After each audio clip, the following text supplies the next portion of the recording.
Hello and welcome to Film Companion South. Today we are going to be talking about the extraordinary journey of the Fakir, directed by Ken Scott and starring Dhanush. Before beginning with the actual review, let's think about this. How many Indian stars have gone on to act or feature in non-Indian films? I'm not talking about Indian origin stars like Dev Patel or like everyone else calls him Dev Patel.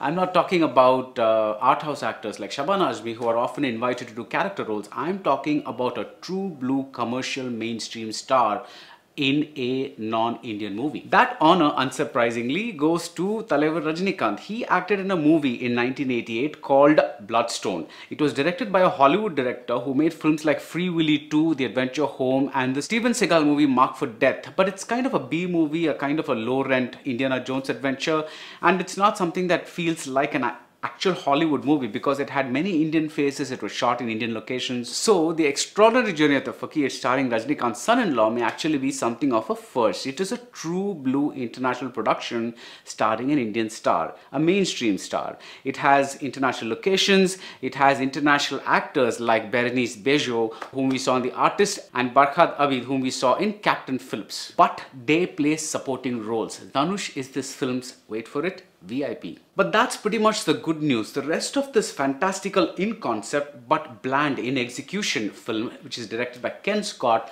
makes you wonder what was so great about the original novel which made it such a worldwide sensation. I haven't read the book, so I can only guess that the writing is not as flat as this film's screenwriting, where information dumps pose as dialogue. Take this line: a Somalian refugee says, "Our families have been displaced by war." That is the sentiment, but that is not a conversational line. It is more the kind of line that you'd find in a report.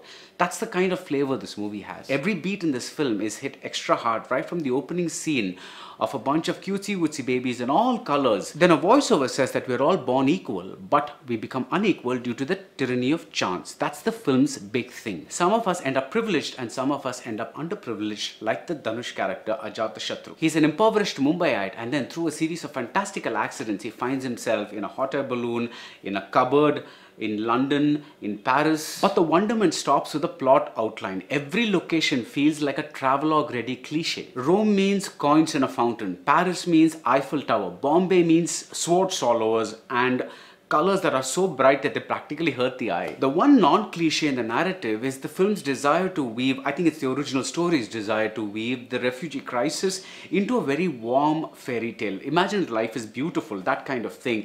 Imagine a man who has nothing wants the money to buy a fishing boat. Imagine a woman who's scrambling for food and yet all she wants is a plane ticket to Brussels so she can learn how to make chocolate. This is such a warm fuzzy scenario, but the warmth in the storyline doesn't reach the heart. There is no feel. These incidents just flit by, and the tone is very puzzling.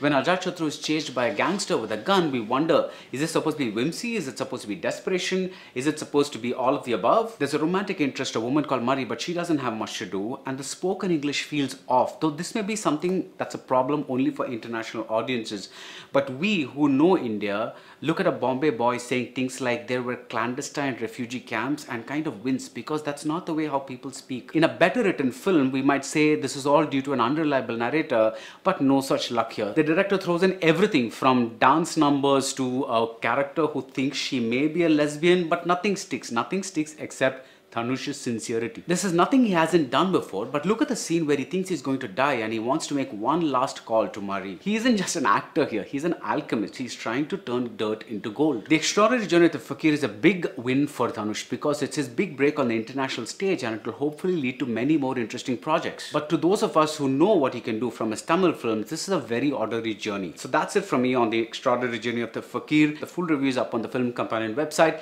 If you like this video, do subscribe to Film Companion South, and see you soon at the movies.